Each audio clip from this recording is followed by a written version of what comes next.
Hi, this is Quinn with SF Indie Fest, and we're very excited today here to be with some of the filmmakers of the Karamazovs. So, Anna, maybe you can start by introducing yourself, and we'll go around the horn, and then we'll get into it.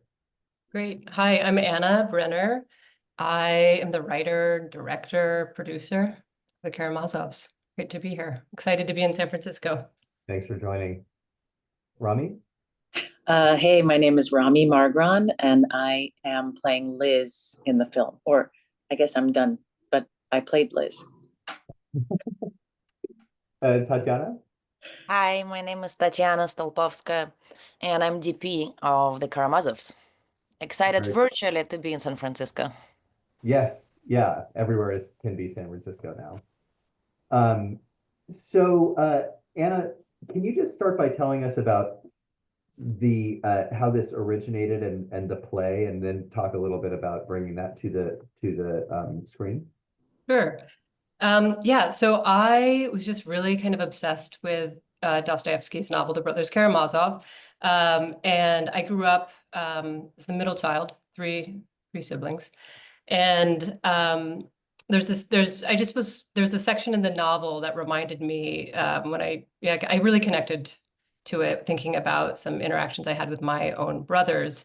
And it just became material I wanted to explore. And so I got some actors together many years ago, Rami included, and we just started playing with the material. And then Tatiana came on board, and we had a residency, and we started to develop it as a play that had live feed video and projections, and it premiered in New York City, I don't know, like March 2020, days before Mm. the pandemic. And so we ran for a couple of days and then closed.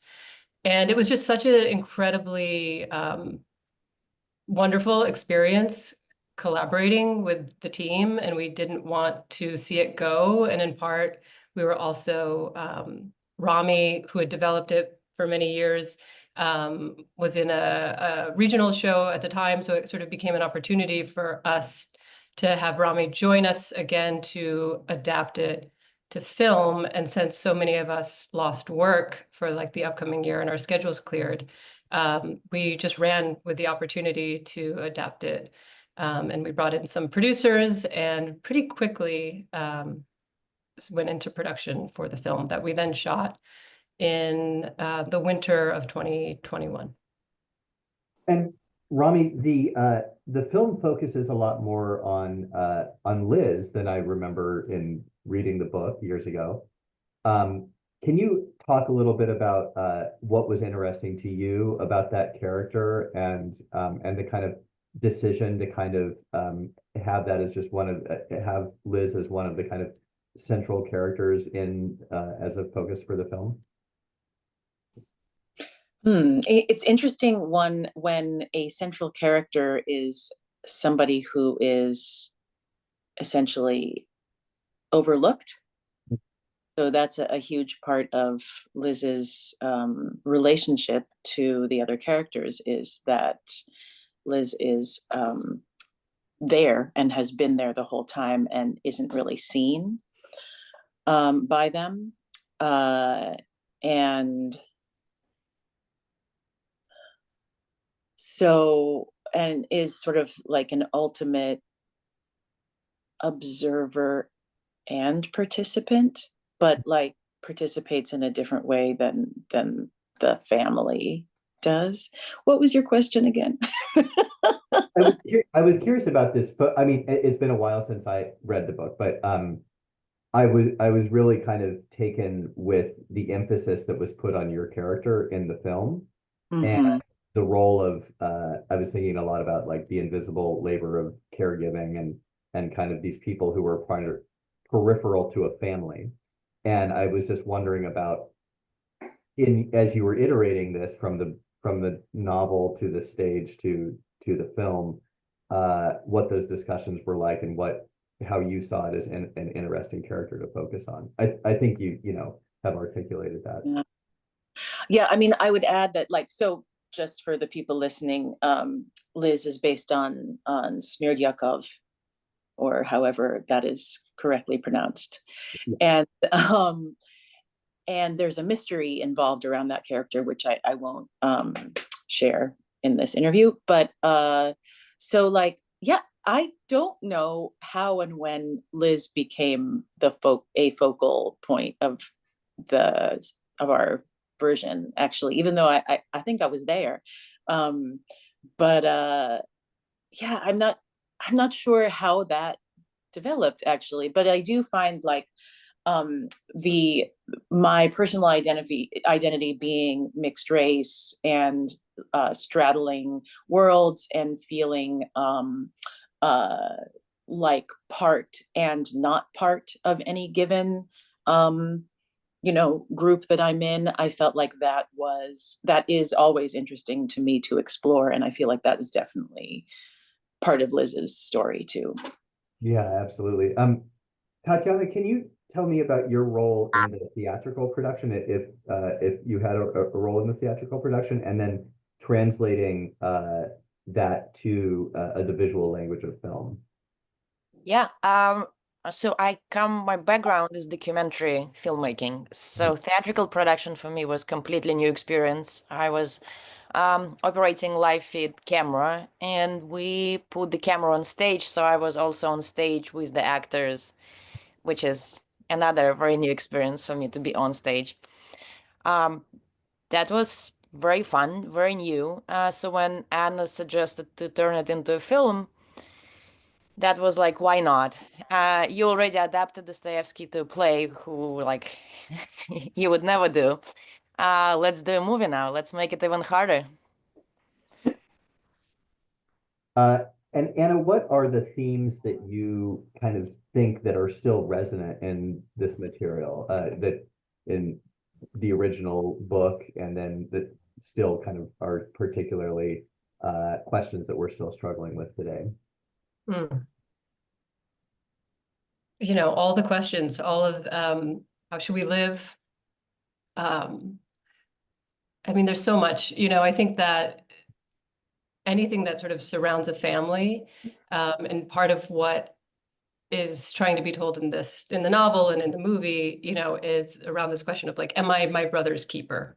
And when we feel maybe it's coming into age, trying to individuate from our families, these characters are kind of wrestling with trying to do that and the pull back into the family, trying to resolve traumas and answer some secrets and, connect, really, like, can we connect with the people that are maybe the most challenging to connect with? And can we forgive? Is there justice? Like, love. There's so many themes. Of course, there's the character Alyosha, who is on a spiritual quest, trying to answer it that way. The character of Dmitri is sort of trying to go about these same questions in a more embodied, physical way. And the character of Viv is kind of an artist intellectual. And so she's trying to wrestle with these questions in her own way.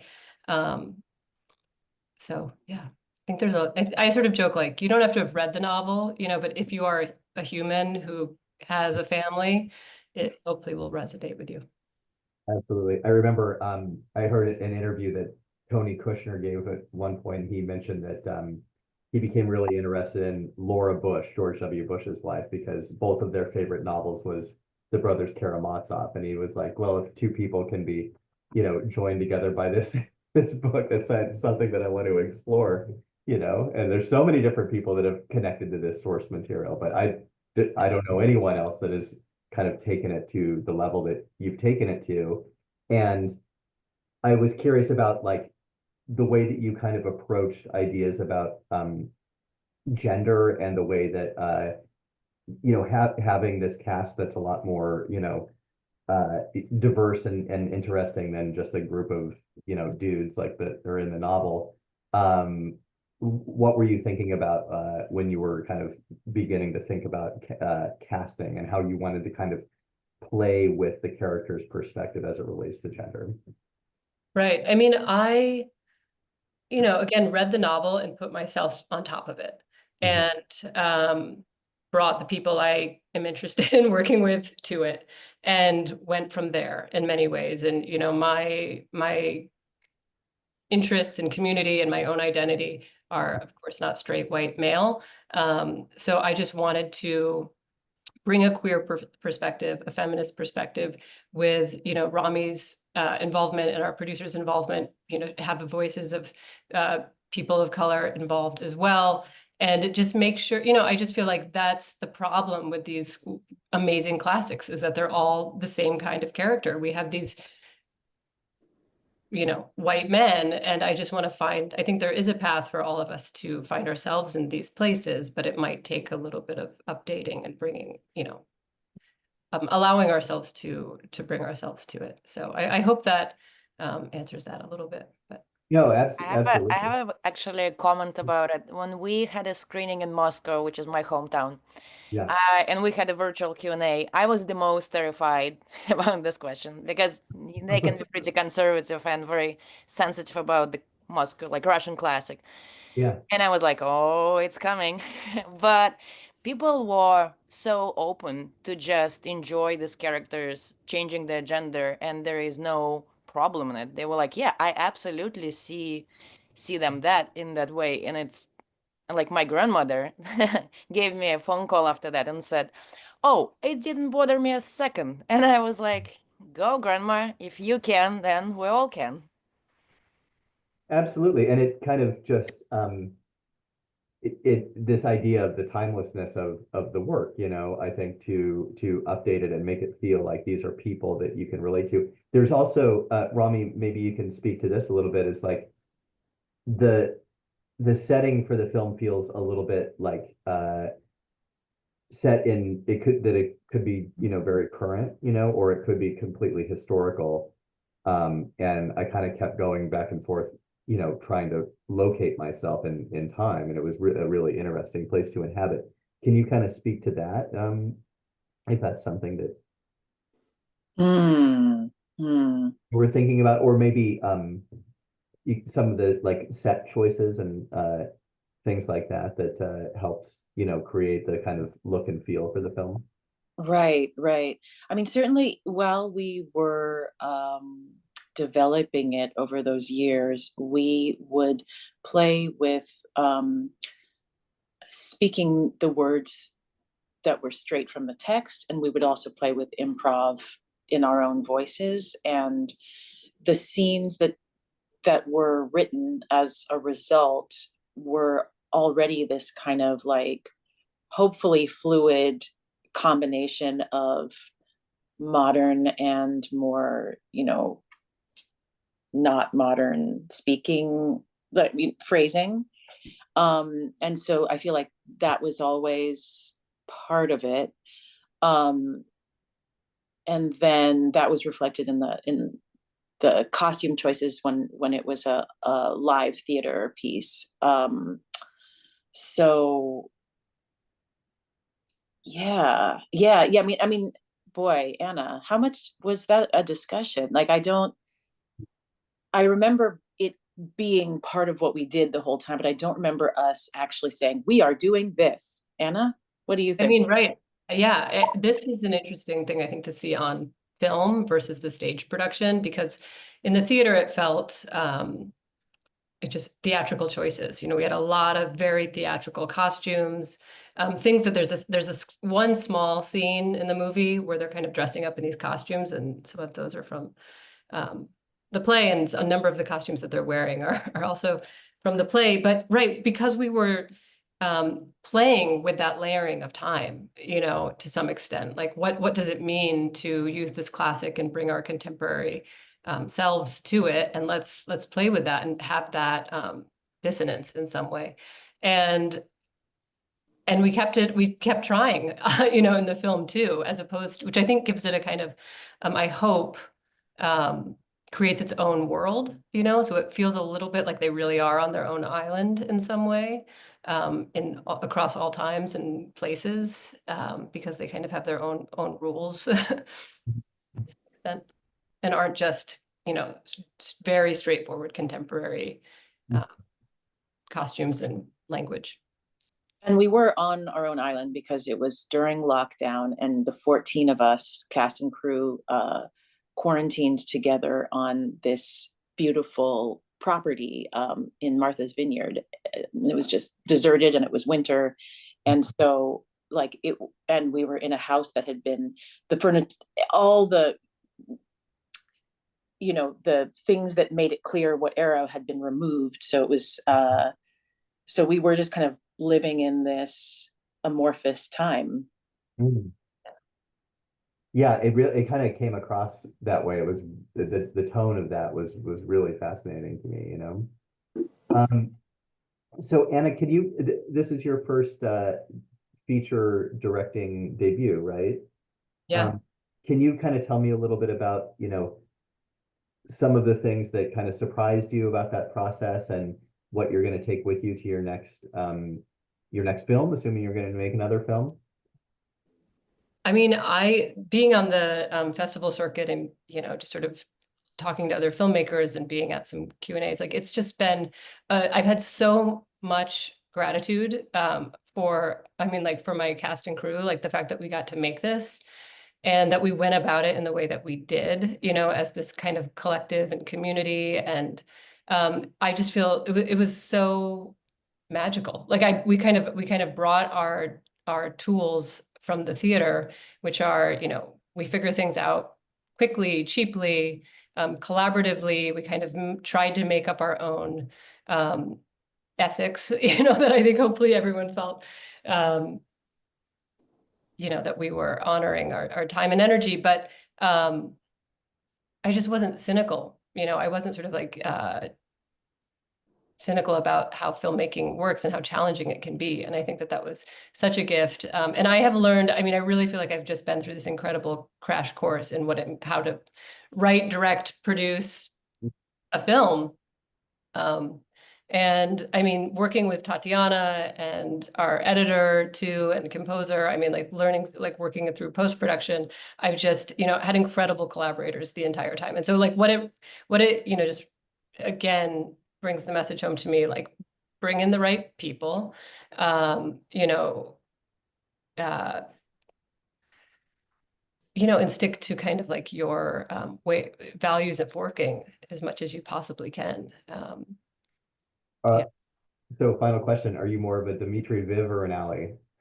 I hope I'm all three. I don't know, you know, I sort of definitely identified with Viv initially, but Yeah. I think, yeah, I move back and forth. You know, it's fun to step into every part. Yeah. Well, thank you all so much for sharing this film with SF Indie Fest, and really look forward to the audience reactions. And if anybody can answer this question, is just like, how can folks help get the word out? And if there's just anything you'd like to leave us with in terms of continuing to support and promote the film. Ready? Well, we're on Instagram. You can follow us. It's at @the.Karamazovs. Please follow along. We are getting distribution and we'll be out in the world late this spring, which is really exciting for us. And so as many followers as we can have who can follow along as we make it through that process. And if folks like the movie, you know, also if you're, you know, share that, or maybe, you know, write some kind of little review or just be in touch. We'd love to talk about it and just continue a conversation really with anyone who wants to. So thank you. Thank you so much. Thank you. Thank you.